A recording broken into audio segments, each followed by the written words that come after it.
On va accueillir maintenant Olivier Bomsel, qui nous fait la gentillesse d'être présent et d'intervenir sur le temps des médias et l'accélération du temps. Donc, Olivier Bomsel est professeur d'économie à Mines Paris Tech et il est directeur de la chaire sur l'économie des médias et des marques. Et il est spécialiste de la dimension institutionnelle, technique et économique des médias. Et je vais lui laisser la parole sur ce temps des médias et son instantanéité, ou plutôt son accélération. Bienvenue, Olivier. Merci beaucoup, Raphaël. C'est assez étrange ce mode de communication. On a vraiment l'impression de parler à un photomaton. J'espère que les photos seront bonnes. En plus, quand on essaye de faire une blague introductive pour un speech, on n'entend absolument pas les rires ni les bruits, donc on a l'impression que ça tombe complètement à plat. Je crois que, comme le disait Philippe, le temps, c'est une expérience. Les 2 mois qu'on a passés enfermés chez soi devant ces drôles de photomatons en témoignent. Et cette expérience qu'on vit individuellement, mais qu'on vit aussi socialement, intéresse d'abord les historiens, parce qu'elle est absolument pas la même dans les différentes époques de l'histoire. Et puis, elle nous intéresse aussi aujourd'hui au présent, dans des conditions que je vais expliquer et détailler un peu après. Mais revenons sur la question de la façon dont on vit le temps dans les différentes époques. C'est un sujet que François Hartog a exploré de manière très, très convaincante, en distinguant en réalité 3 régimes différents d'articulation du passé, du présent et du futur. En gros, jusqu'au Moyen-Âge ou à la période, à l'âge moderne, on est dans ce qu'il appelle un régime classique d'expérience du temps, dans lequel c'est le passé qui porte toutes les leçons et le présent, quelque part, les réinterprète, et le futur est relativement homogène finalement à ce qu'était le passé. Et puis, quand arrive la thématique du progrès à partir du XVIIe siècle, tout d'un coup, le monde commence à basculer, en particulier le monde occidental, l'Europe commence à basculer dans ce qu'il va appeler le futurisme, c'est-à-dire dans cette idée que demain sera meilleur qu'aujourd'hui, et donc qu'aujourd'hui est une étape vers demain, à quoi sont associées toute une série de téléologies ou de perspectives ou de prospectives plutôt favorables. Et quelque part, le rapport à la conduite du présent se fait dans une anticipation d'un futur meilleur, dont on essaye de trouver, par extrapolation du passé, une justification. Et puis, avec le XXe siècle, malgré tout, toutes les téléologies, toutes les visions du progrès ou d'un avenir meilleur que le présent se cassent la figure, avec la Deuxième Guerre mondiale et Auschwitz, les camps de concentration évidemment, la fin du communisme, qui était quand même une téléologie très, très puissante. Et on entre dans une période qui va appeler présentiste, dans lequel le rapport au temps est centré sur le présent. J'ai été très frappé en écoutant Philippe Gapillet de la façon dont véritablement c'est le présent qui organise tout le rapport au temps dans l'univers qu'il décrit. Donc, je pense effectivement qu'on est dans une période très marquée, très centrée sur le présent, et que notre expérience du temps en est évidemment très, très influencée. Mais dans cette expérience du temps, ce qu'on va appeler les médias jouent un rôle extrêmement important. Et pour arriver à l'illustrer et l'explorer un peu, il va falloir revenir malgré tout sur ce qu'on entend par média.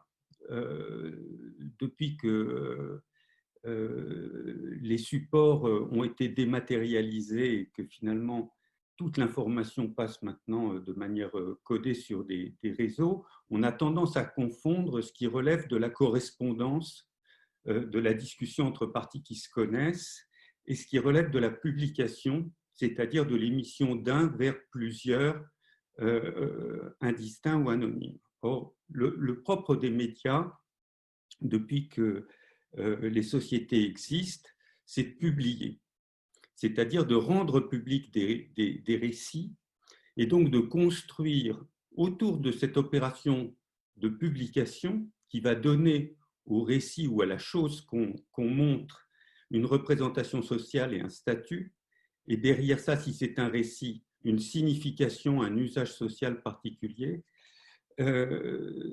Ces formes de publication obéissent toujours à des règles que j'appelle des protocoles éditoriaux, qui sont des séquences dans lesquelles on va dévoiler au public des messages qui, de manière très subite, par une opération de dévoilement, vont passer de la sphère privée ou secrète à la sphère publique et vont acquérir de cette manière une représentation, aussi un statut et une signification particulière.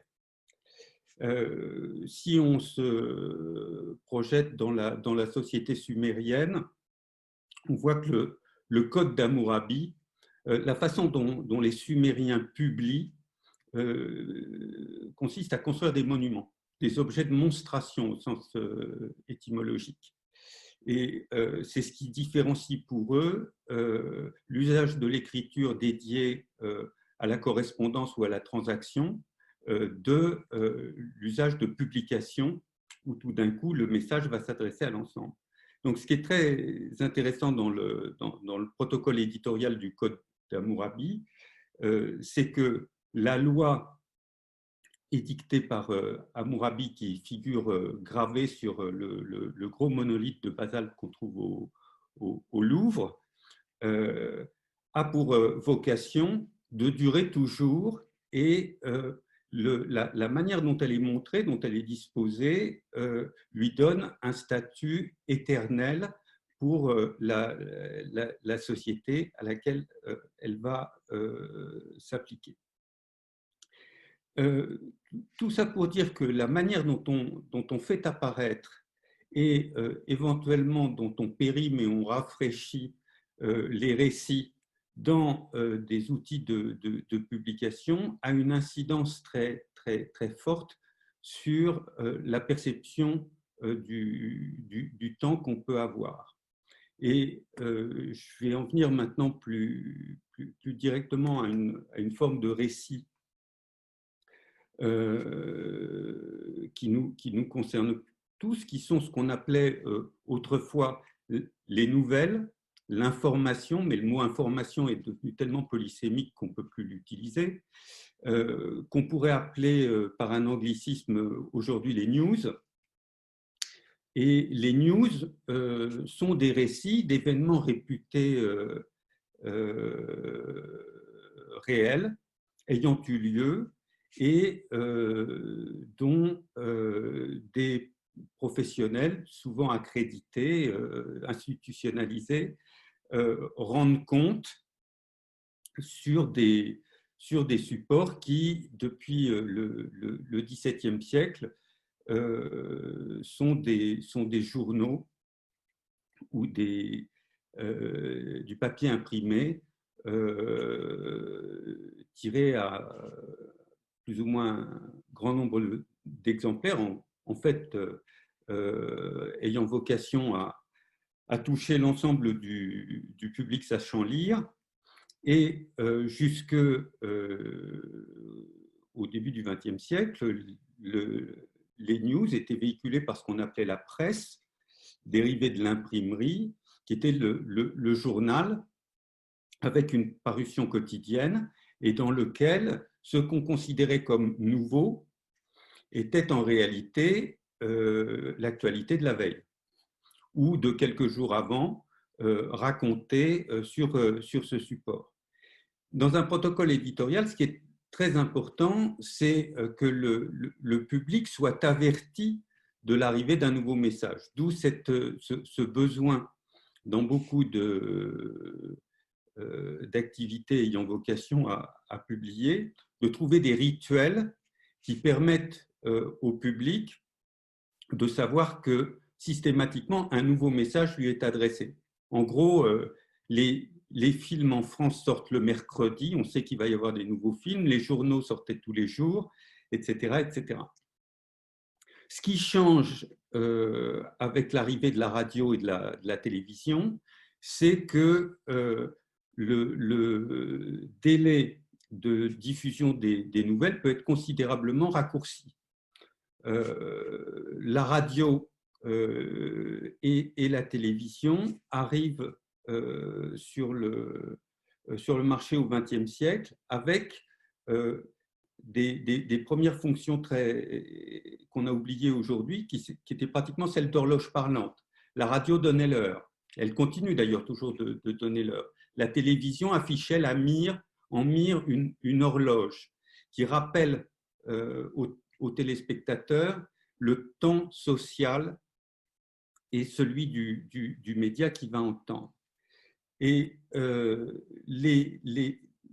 rythme de rafraîchissement des nouvelles s'est alors accéléré. À la radio, c'est devenu pratiquement toutes les heures. À la télévision, quand le média s'est développé, c'est devenu une fois par jour avec des choix éditoriaux importants qui étaient les moments dans lesquels la société se synchronisait. Les choses ont commencé à s'accélérer assez significativement quand sont arrivées les chaînes d'information continue où ce que les Anglais appellent les breaking news, les événements continuellement retransmis et rompant les programmes traditionnels de radiodiffusion ou de télédiffusion, dans lequel le citoyen était tenu en haleine minute par minute d'un événement très important qui advenait.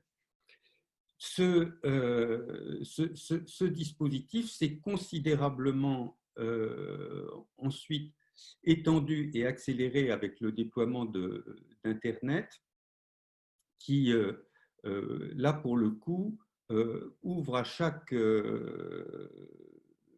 citoyen disposant d'un terminal numérique un accès instantané à toutes les nouvelles dans le monde entier. Et le but des médias étant malgré tout de fidéliser les spectateurs ou les auditeurs ou les lecteurs aux récits qu'ils diffusent, l'ensemble des médias devenus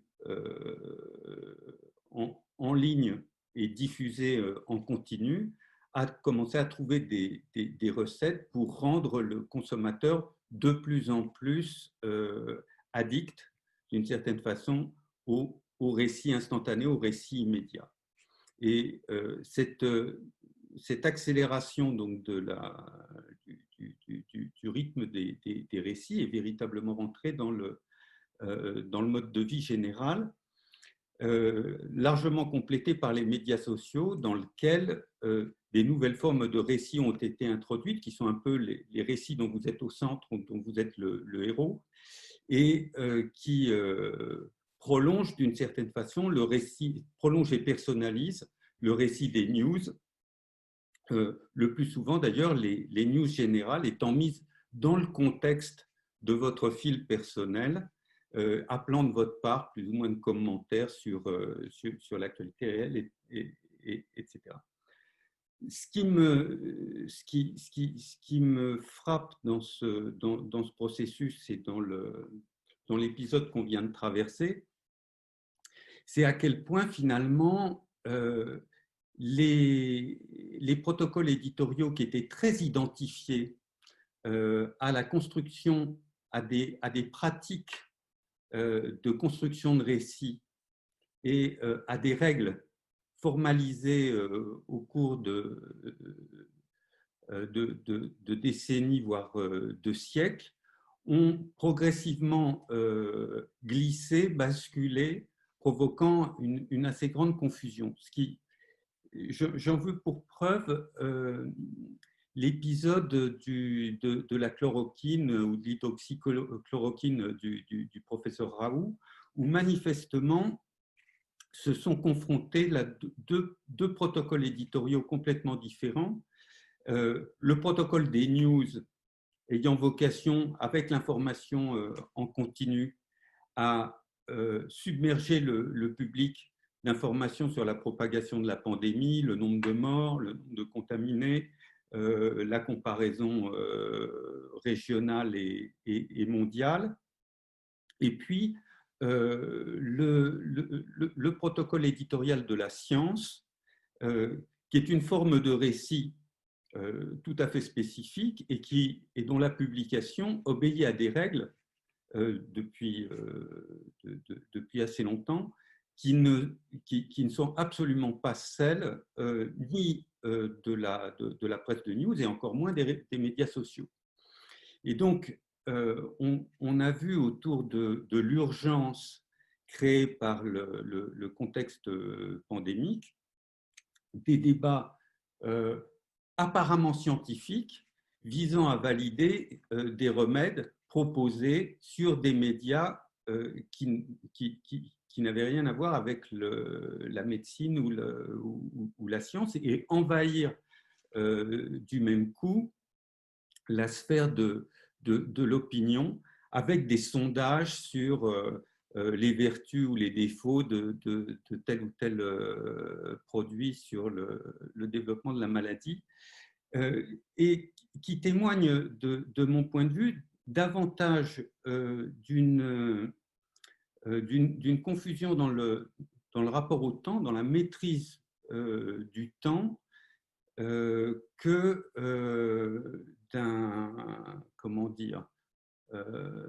d'un phénomène charlatanesque, disons, comme on en connaissait finalement depuis toujours, et singulièrement dans les périodes de troubles sociaux mystérieux.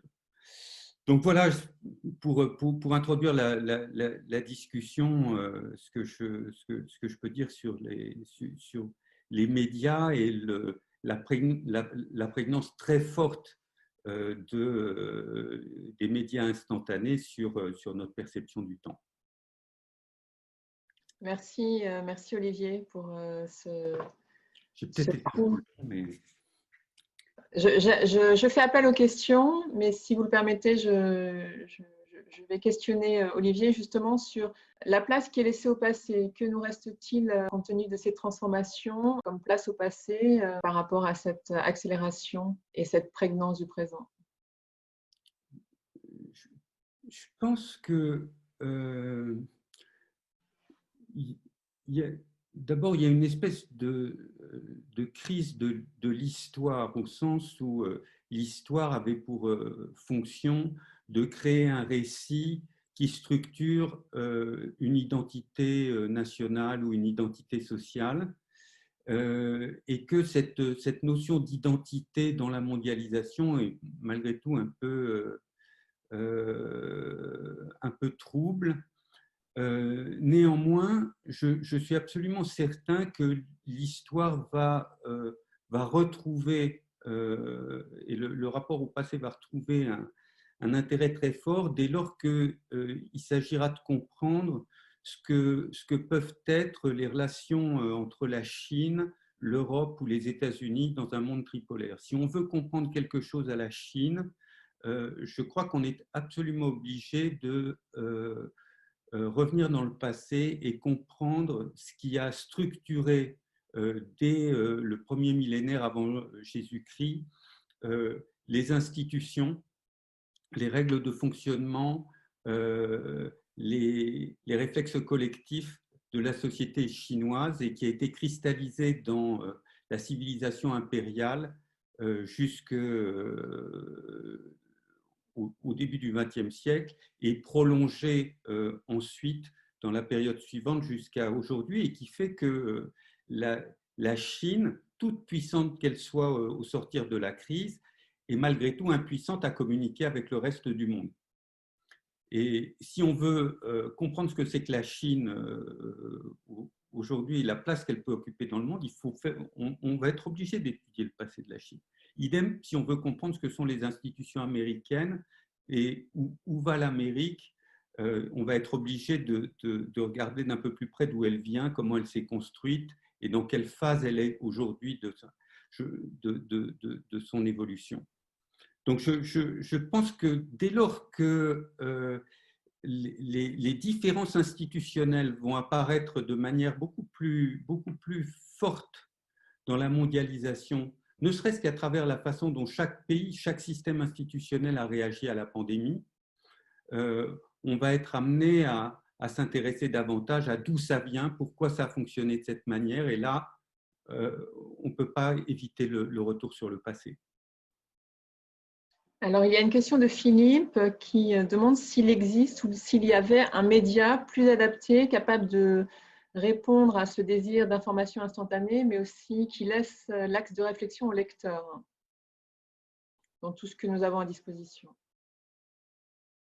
Je pense que chaque lecteur se fait son propre assortiment, si je puis dire, de sources d'informations dont, par le truchement des marques éditoriales, si vous voulez, il va peser la validité, la portée, le statut du récit qu'il va lire et il va combiner l'ensemble.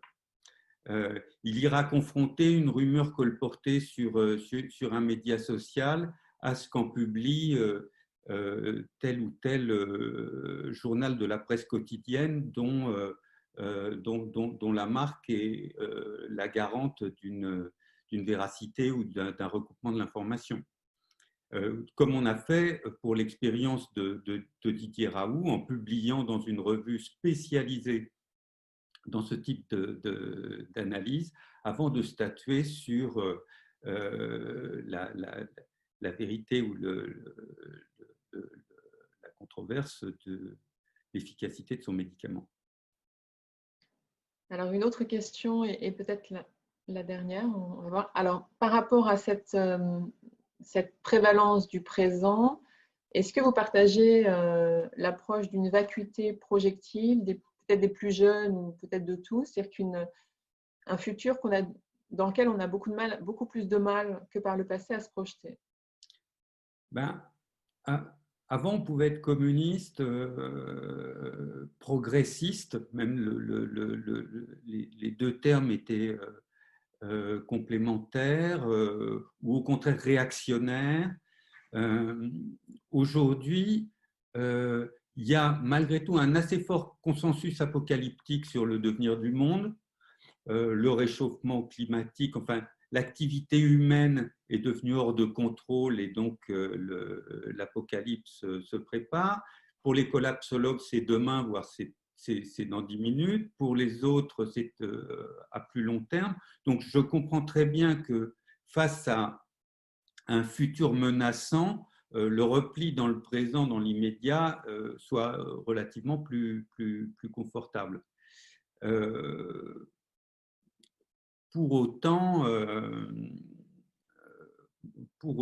il y a très vraisemblablement des raisons d'espérer, mais ce qui est frappant, c'est que pour des gens de la génération de mes enfants, le futur est beaucoup plus effrayant que pour des gens de ma génération du début de l'après-guerre ou du baby-boom qui pensaient que le capitalisme n'était pas immuable, que des sociétés alternatives enviables verraient le jour, etc., etc. Et donc, les générations du 21e siècle n'ont pas ces illusions devant elles. Et le futur est davantage à construire qu'il ne l'était peut-être dans ma génération. Et alors peut-être une dernière question de Bertrand Grimm. qui questionne justement les systèmes démocratiques qui seraient peut-être moins adaptés ou aucun système adapté à l'information telle qu'on la vit ou qu'elle circule actuellement. Je pense que les médias sont absolument essentiels au fonctionnement des sociétés. Ils l'ont toujours été. Le Code d'Hammurabi est un exemple, mais dans les sociétés monothéistes de révélation écrite, malgré tout, l'écrit révélé a une dimension médiatique incontestable. Donc, les médias sont indispensables. Ils sont indispensables au fonctionnement des marchés économiques. Les firmes ont absolument besoin de dire qui elles sont, ce qu'elles fabriquent, combien elles valent. Elles doivent parler à tout le monde. Les marchés politiques dans les pays à démocratie représentative doivent aussi pouvoir fonctionner sur la base de déclarations publiques des candidats à des mandats, dès lors que les marchés de mandats sont ouverts. Donc, on ne peut pas, d'une certaine façon, restreindre le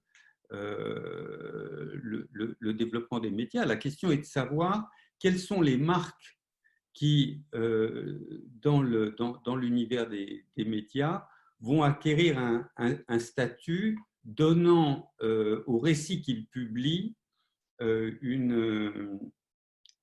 éléments de jugement nécessaires aux citoyens. Le fait que Twitter ait décidé de modérer les dernières déclarations ou certaines déclarations du président Trump, quitte à se voir menacé de se faire interdire par lui, ce qui est quand même invraisemblable au pays du free speech, montre que l'univers des médias, et singulièrement des médias de news, est loin d'être stabilisé, et je ne vois pas quel va être son état stable. Mais c'est en process. Ce qui est certain, c'est que le public va davantage se former à l'usage des médias sociaux. C'est des supports qui sont encore extrêmement récents et dont les expériences ne sont pas complètement terminées, loin de là. Et donc, il n'est pas exclu que dans quelques années, pas forcément très nombreuses d'ailleurs, on ait une pratique des médias sociaux qui soit peut-être plus clairvoyante ou maîtrisée qu'aujourd'hui. Merci Olivier, un grand merci, c'était passionnant. Je vous en prie. Merci de cette intervention.